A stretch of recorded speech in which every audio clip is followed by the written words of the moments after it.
Hello friends, welcome back. I am Vivek Singhal from tradingwithvivek.com। और आज हम बात करने वाले हैं आयशर मोटर्स के बारे में। आयशर मोटर्स को लेकर काफ़ी लोग काफ़ी परेशान हैं जिन्होंने हाल फिलहाल में स्टॉक प्राइस को परचेज किया होगा स्टॉक को। पिछले 3-4 दिन में यहाँ पर लगातार गिरावट हुई है, 3 डेज स्पेशली। और अगर हम लास्ट 3 डेज की गिरावट की बात करने लगें तो stock price is down by 11.30%। तो लास्ट 3 दिन से लगातार गिरावट में है। इसका रीजन क्या है? इसका मेन रीजन जो नजर आता है सबको वो है बढ़ता हुआ कंपटीशन। बढ़ता हुआ कंपटीशन कैसे है कि यहाँ पर बजाज ऑटो ने ट्रम्प बाइक को लॉन्च किया है और हीरो मोटोकॉर्प ने हार्ले डेविडसन के साथ जेवी बनाकर उसको लॉन्च किया है। और कुछ टाइम पहले यहाँ पर जावा मोटरसाइकिल्स भी आई थी।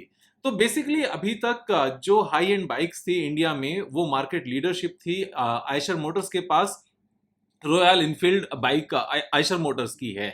तो यहाँ पर अभी तक मोनोपोली हम कह सकते थे कि जो बाइक्स 150 सीसी से ज्यादा की हैं उसमें मोनोपोली है रॉयल इनफील्ड की, जिसके ओनर आयशर मोटर्स हैं, जिस स्टॉक की हम बात कर रहे हैं। और अभी दो नए प्लेयर्स आने की वजह से जो ऑलरेडी वेल एस्टेब्लिश्ड प्लेयर्स हैं, Bajaj auto and hero MotoCorp, जो अभी तक कंपटीशन में नहीं आते थे आयशर मोटर्स के, अभी वो डायरेक्ट कंपटीशन में आ गए हैं। इसको लेकर हर किसी को लग रहा है कि अब आयशर मोटर्स की कहानी खत्म हो गई है।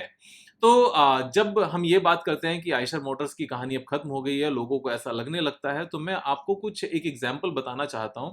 हम किसी कंक्लूजन पर पहुंचे उससे पहले एक पास्ट में एग्जांपल मैं आपको बताता हूं कि जब इंडिया में एसयूवी मार्केट ग्रो करनी शुरू हुई तो क्या ऐसा हुआ कि टाटा सुमो की मार्केट कोई और परचेज कर गया, मींस कोई और पिक कर गया, या कोई और ईट अप कर गया, या फिर इनोवा की सेल्स यहाँ पर कम हो गई जस्ट बिकॉज स्कॉर्पियो आ गई, या फिर एक्सयूवी 500 आ गई, या एक्सयूवी 700 आ गई, या न्यू स्कॉर्पियो आ गई, या फिर हैरियर आ गई, या फिर सफारी आ गई, या फिर किया ने भी यहाँ पर अपनी एसयूवीज लॉन्च कर दी, या फिर जो एमजी मोटर्स है उसने भी अपनी यहाँ पर एसयूवीज लॉन्च कर दी, या फिर जो स्कोडा ने कुशाग लॉन्च की, या फिर इसी तरीके से यहाँ पर एक और फोक्स वैगन ने भी अपनी एक एसयूवी लॉन्च की।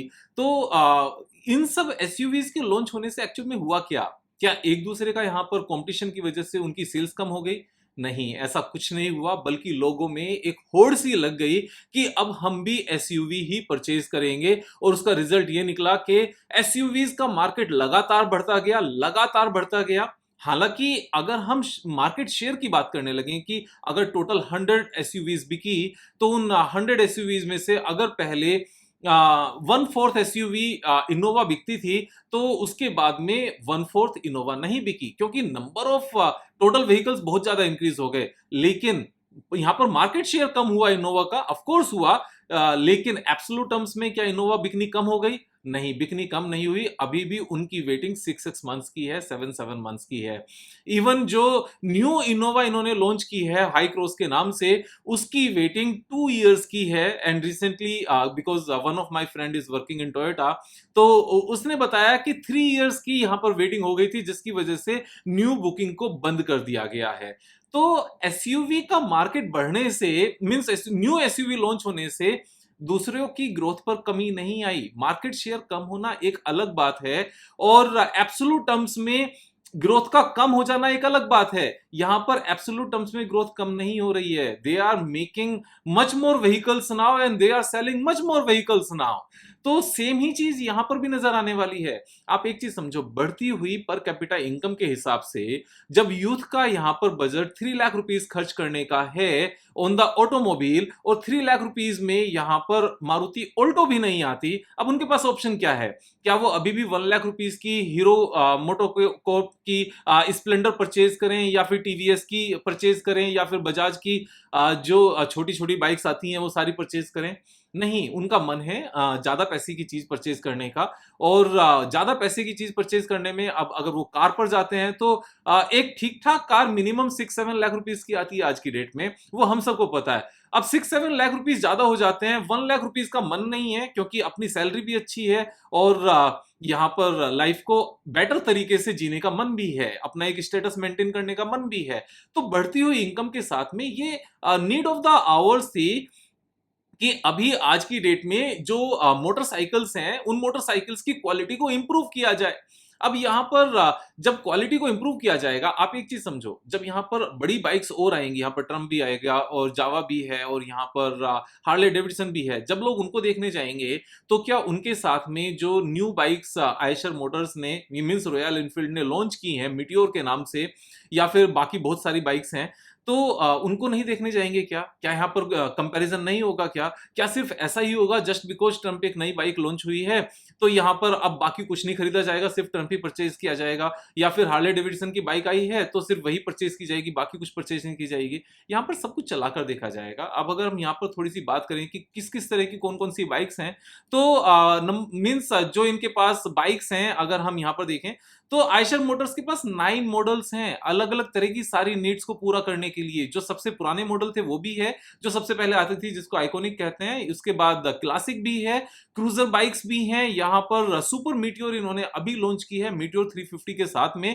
रोडिस्टर्स बाइक हैं जो दो हैं, हंटर है और इंटरसेप्टर है, और उसके साथ में यहाँ पर एडवेंचर बाइक भी है जो स्क्रैम इन्होंने अभी निकाली है, और इससे पहले इनके पास हिमालयन थी, और ये एक जीटी के नाम से भी निकाली है, कॉन्टिनेंटल जीटी। तो इनके पास मॉडल्स की कमी नहीं है। ऐसा नहीं है कि जस्ट बिकॉज न्यू बाइक्स आ गई तो यहाँ पर ये बिकना बंद हो जाएगा, बल्कि ये मार्केट और ज्यादा बढ़ेगी। आप एक चीज ध्यान से समझो, अगर कभी आप किसी हाईवे पर जाते हो या किसी मार्केट में जाते हो जहां पर एक सी बहुत ज्यादा दुकानें होती हैं, तो वो चीज अट्रैक्ट करती है ना कि यार इतने सारे सोफा सेट्स की शॉप्स हैं, इतनी अच्छे अच्छे सोफाज रखे हुए हैं, हम भी इस बार बाय करें और यहीं से बाय करें। जब चीजें ज्यादा दिखती हैं तो ज्यादा बिकती हैं। यहाँ पर जो ट्रम्प की एडवर्टीजमेंट है या जो जावा की एडवर्टीजमेंट है या फिर हार्ले डेविडसन की एडवर्टीजमेंट है, ये सिर्फ हार्ले डेविडसन की एडवर्टीजमेंट नहीं है, यहाँ पर फ्री में इस चीज का बेनिफिट आयशर मोटर्स को भी मिलेगा। क्योंकि जो बंदा यहाँ पर डेविडसन देखने जाएगा, हार्ले देखने जाएगा, ऐसा हो ही नहीं सकता वो मीटियोर 650 देखने ना जाए। ये एक बड़ी छोटी सी बात है। जब भी कोई बंदा यहाँ पर बाइक करने के लिए सर्च करेगा, वो कार वाले .com के बदले बाइक वाले .com जैसे जो एप्लीकेशन है वहां जाकर सर्च करेगा, कंपैरिजन तो करेगा, कंपैरिजन कर कुछ तो देखेगा, और जब वो कंपैरिजन करेगा तो वो टेस्ट ड्राइव भी सभी चीजों की लेगा। यहाँ पर ये चीज समझना बिल्कुल बेकार है कि जस्ट बिकॉज कंपटीशन यहाँ पर बढ़ गया। कंपटीशन मार्केट शेयर में बढ़ा है, एब्सोल्यूट ग्रोथ में नहीं बढ़ा है। यहां पर मैंने आपको एसयूवी का एग्जांपल दिया था, आप उस बात को समझो। आप एक चीज और समझो, यहां पर आईफोन ने अपना फोन महंगा किया, हाई एंड फोन्स और भी आ गए, वीवो ने निकाला, ओप्पो ने निकाला, सैमसंग ने निकाला, तो क्या आईफोन की सेल्स यहां पर कम हो गई? नहीं, आईफोन की सेल्स बिल्कुल भी कम नहीं हुई। आईफोन विल रिमेन आईफोन, यहां पर बाकी सब बहुत सारे आते रहेंगे। जावा के भी आने पर भी तो ऐसी बातें हुई थी ना कि जावा मोटरसाइकिल आ गया है, अभी पता नहीं क्या होगा। अगर हम यहाँ पर एक बार सर्च करें जावा बाइक, और जावा बाइक प्राइसेस को रहने देते हैं, जावा बाइक यहाँ पर सर्च करते हैं और जावा मोटरसाइकिल की रेंज देखते हैं, यहाँ अगर आप देखोगे तो सारी सेम ही इसी तरह की अच्छी मोटरसाइकिल आपको नजर आती हैं। लेकिन क्या इसने यहाँ पर जो आयशर मोटर्स है, जो रॉयल एनफील्ड है, उसकी सेल्स को यहाँ पर कम कर दिया? नहीं, ऐसा कुछ भी नहीं हुआ। ये बड़ी एक छोटी सी बात है, ऐसा कभी नहीं होता। कुछ आगे के पॉइंट्स मैं आपको दिखाता हूं यहाँ पर, जो इंपॉर्टेंट पॉइंट थे और जो मैं मार्केट शेयर की यहां पर बात कर रहा था कि ओवरऑल चीजें ज्यादा बिकनी शुरू हो जाती हैं जैसे जैसे पर कैपिटा इनकम ग्रो करता है। अगर आप देखो टोटल नंबर ऑफ व्हीकल्स जो टू व्हीलर्स हैं ये मिलियन में है, यहां पर मोटरसाइकिल वॉल्यूम मिलियंस में है, यानी कि 1 करोड़ मोटरसाइकिल बिकी हैं फाइनेंशियल ईयर 23 में, यानी कि 22-23 में मिलाकर। यहां पर कितनी 1 करोड़ 20 लाख यहां पर मोटरसाइकिल, 2 लाख मोटरसाइकिल। और जब FY14 में जो मार्केट शेयर था आयशर मोटर्स का, या आयशर मोटर्स का कहना गलत होगा, शेयर ऑफ 250 सीसी से ज्यादा वाली जो मोटरसाइकिल्स हैं, जिसमें मेजोरिटी आयशर मोटर्स ही है, रॉयल एनफील्ड ही है, जो 4% था वो अभी बढ़कर 8% हो गया है। यानी कि लास्ट 9 ईयर्स में जो 250 सीसी से ज्यादा की मोटरसाइकिल है, पहले टोटल मोटरसाइकिल का सिर्फ 4% यहां पर सेल्स होती थी, it has increase to 8% now. और मैं यही चीज कहना चाह रहा हूं, जैसे एसयूवी का मार्केट ओवरऑल कार्स की सेल्स में इंक्रीज होता चला गया because of much more per capita income, यहां पर ज्यादा पैसा बचेगा अपने पास तो ज्यादा हम यहां पर स्पेंड कर पाएंगे, और एक दूसरे को देखकर होड़ लगती है कि या I will also by SUV now, I will also by SUV now. वैसे मैं आपके लिए बता दूं, मैंने भी फिर उसके बाद में एक एसयूवी ऐसे ही परचेज की, क्योंकि यहां जब इनकम बढ़ती है अपनी बंदे की और उसका मन होता है कि लाइफ को थोड़ा सा एंजॉय भी करना है, तो उसके बाद मैंने भी परचेज की थी। ये जनरल है, ये ऐसा कुछ नहीं है इसमें। यहां पर हम साफ साफ देख सकते हैं 4% मार्केट शेयर से 8% मार्केट शेयर हो गया बिग बाइक्स का। उसके बाद में यहां पर बाकी नंबर्स मैं आपको दिखाता हूं। ऐसा नहीं है कि आयशर मोटर्स लॉन्च नहीं कर रहा है नई बाइक्स को। अगर आप देखोगे 2019 में यहाँ पर लास्ट 5-6 इयर्स का आप डेटा देखो। 2017 में लॉन्च किया हिमालयन बाइक को, उसके बाद में FY18 में कुछ लॉन्च नहीं किया। 19 में यहाँ पर लॉन्च किया 650 ट्विंस। 650 ट्विंस कौन सी हैं? मैंने आपको बताया था ये 650 ट्विंस हैं, या एक तो GT है और एक GT के साथ में अपनी इंटरसेप्टर 650 है। ये दोनों लॉन्च हुई थी। उसके बाद जब ये दोनों बाइक्स लॉन्च हुई, उसके बाद नेक्स्ट ईयर यहां पर लॉन्च कुछ नहीं किया गया। उसके बाद फिर लॉन्च किया गया मीटियोर 350 को। उसके बाद में नेक्स्ट ईयर यहां पर लॉन्च किया गया न्यू क्लासिक 350 एंड स्क्रैम 411। और अभी लेटेस्ट ईयर में यहां पर दो बाइक्स लॉन्च की गई, हंटर 350 एंड सुपर मीटियोर 650। यहां पर जब कोई भी कंपनी अपने R&D के बेस पर न्यू प्रोडक्ट्स लॉन्च करती जाए और वो न्यू प्रोडक्ट्स पिछले वाले प्रोडक्ट से और ज्यादा अच्छे हों, तो यहां इस बात का पता चलता है कंपनी थकी नहीं है। This is the beginning of big size motorcycles in India.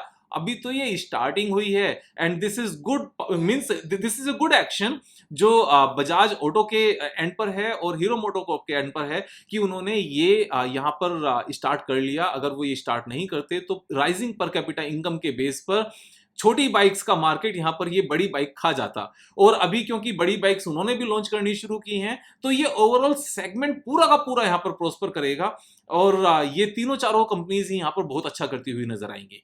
लेकिन अभी हम यहां पर आयशर मोटर्स की ही बात कर रहे हैं। जब आयशर मोटर्स की हम ये सारी बातें कर रहे हैं, तो साथ में मैं आपको एक नंबर और दिखाना चाहता हूं जो इक्वली इंपॉर्टेंट है कि यहां पर आयशर मोटर्स में सिर्फ और सिर्फ रॉयल इनफील्ड नहीं है।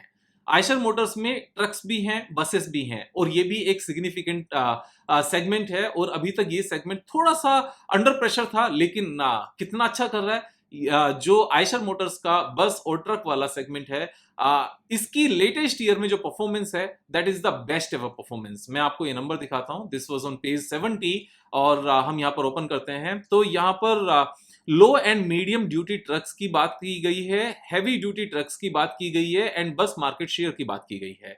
जो ग्रीन कलर वाला रेंज है, जो ग्रीन कलर वाला लाइन है, that represent the Eicher Motors. और जो ब्लू वाला है ये टाटा मोटर्स का है और जो रेड वाला है ये अशोक लेलैंड का है। हम यहाँ देख सकते हैं।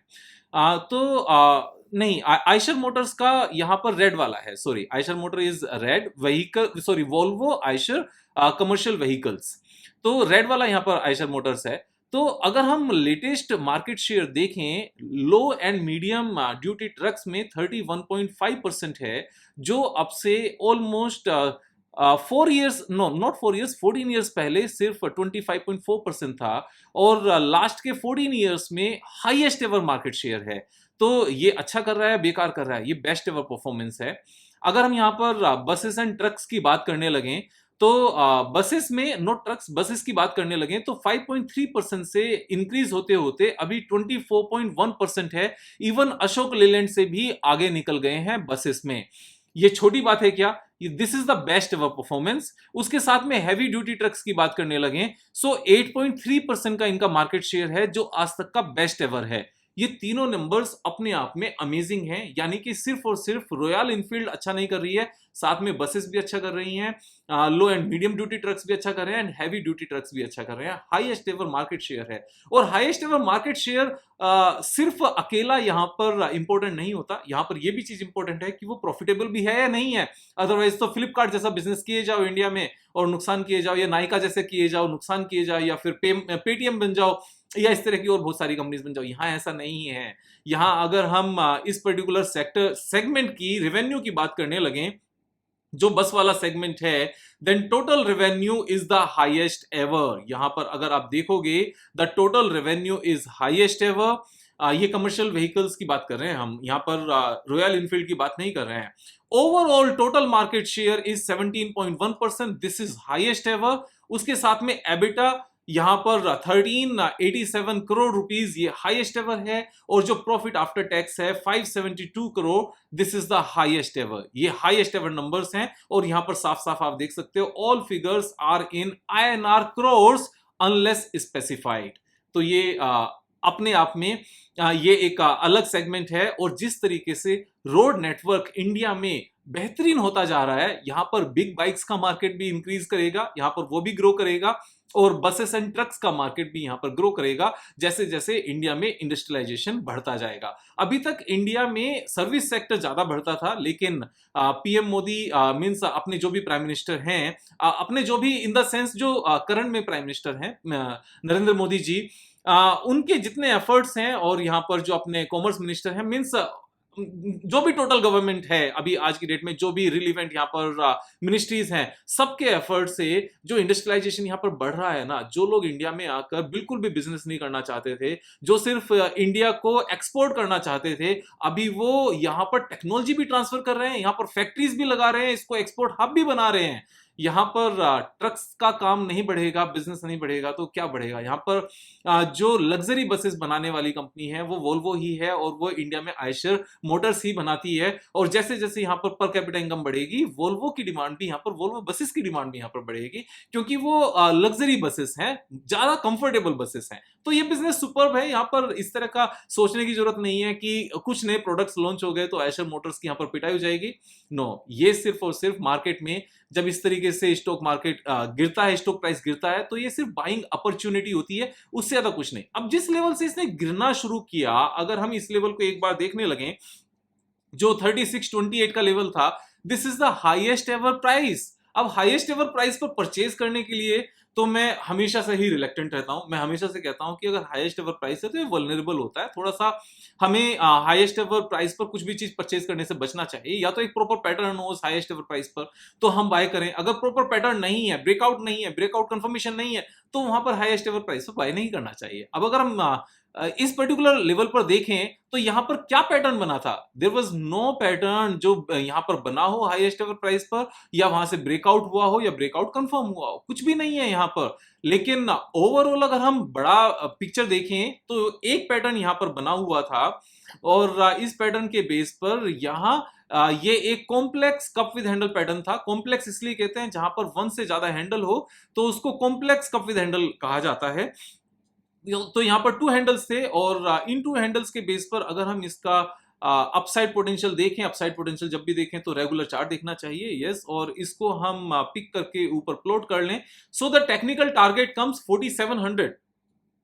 तो इस पर्टिकुलर केस में क्या ये जो अपना टेक्निकल टारगेट था, अब क्या ये विशेड हो गया है? क्या ये बेकार हो गया है? नहीं, कुछ बेकार नहीं हुआ। ये पैटर्न वॉइड नहीं हुआ है, ये अभी भी उतना ही वैलिड है जितना पहले वैलिड था, बल्कि रिट्रेसमेंट के चलते this is the another buying opportunity. जो पहले बाय नहीं कर पाए वो अब बाय कर सकते हैं ऑफ कोर्स। और करंट प्राइस से लेकर अगर पुराने वाले टेक्निकल टारगेट तक अगर हम देखने लगे कि कितना पोटेंशियल गेन बनता है, so that potential gain is almost 46%, 47%। ये कम नहीं है। मैं कहता हूं अगर 1.5 ईयर भी लगे तो भी बहुत अच्छा गेन है। मेरे हिसाब से 1 ईयर से ज्यादा नहीं लगना चाहिए, क्योंकि न्यू रिजल्ट्स आते जाएंगे, नेट प्रॉफिट बढ़ता जाएगा, सबको समझ में आ जाएगा, और फिर से स्टॉक प्राइस चलना शुरू कर देगा। लेकिन अभी पॉइंट आता है कि विवेक भाई कहां सपोर्ट नजर आती है? तो देखो, अभी इतनी गिरावट के बाद में सपोर्ट देख भी सकते हैं, नहीं भी देख सकते हैं। अब वैसे तो जो सपोर्ट नजर आती है, एक सपोर्ट तो हमारी करंट सपोर्ट ही है, क्योंकि सेम लेवल पर पहले एक ये सपोर्ट बनी। मैं वापस से ब्रश पिक करता हूं और आपको दिखाता हूं कि दिस वाज वन सपोर्ट, ये एक दूसरी सपोर्ट थी, और उसके साथ में ये दो सपोर्ट थी एक्चुअल में। अभी वापस से यहां पर आया है, हो सकता है यहीं रुके, और ये भी हो सकता है कि जो इसका ब्रेकआउट लेवल था जहां से इसने कप विद हैंडल पैटर्न बनाया था, ये सेम लेवल पर आकर यहां पर सपोर्ट ले। तो अगर ये थोड़ा सा और नीचे जाकर सपोर्ट लेता है तो कितने परसेंट का और फॉल नजर आता है? 6-7% के आसपास का फॉल नजर आता है, मैक्सिमम 10% का फॉल नजर आता है। अब ये डिपेंड करता है कि हम इसमें कौन सी स्ट्रेटजी को अप्लाई करते हैं। अगर हम लंबे टाइम के लिए होल्ड करना चाहते हैं तो फिर तो कभी भी बाय किया जा सकता है। यहाँ पर 5-6% से बहुत ज्यादा फर्क नहीं पड़ता, और वैसे भी एग्जैक्टली टाइमिंग नहीं की जा सकती। हम सिर्फ ये समझ सकते हैं कि जो गिरने के रीजंस हैं, ये एक फालतू की बात है, इस बात को समझा नहीं गया। इस बात को यहाँ पर एक फालतू का पैनिक क्रिएट किया गया कि 2 नई बाइक्स लॉन्च हो गई तो आयशर मोटर्स खत्म हो जाएगा। मीन्स मैं जनरली ऐसी बात करता हूँ, हलवा है क्या, मीन्स कोई भी आके खा जाएगा, ऐसा नहीं होता है। यहाँ पर हर किसी की एक पहचान होती है, एक प्रॉपर प्रोडक्ट है ये, मार्केट में रिलायबल प्रोडक्ट है, आज से नहीं है, पिछले 150 सालों से है। अगर अंग्रेजों की भी कभी मूवी देखोगे ना तो उसमें भी रॉयल एनफील्ड ही चलाते हुए दिखाते हैं। एंड रॉयल एनफील्ड ये सिर्फ और सिर्फ इंडिया में सेल नहीं करते, ये वर्ल्ड ओवर सेल करते हैं। That is the beauty, in house इनका R&D है, सब कुछ खुद से करते हैं और यही मजेदार चीज है इनकी। तो मैं बुलिश हूं, यहाँ पर आपने अपने हिसाब से ट्रेड करना है, अपने हिसाब से बाय करना है, अपने हिसाब से सेल करना है।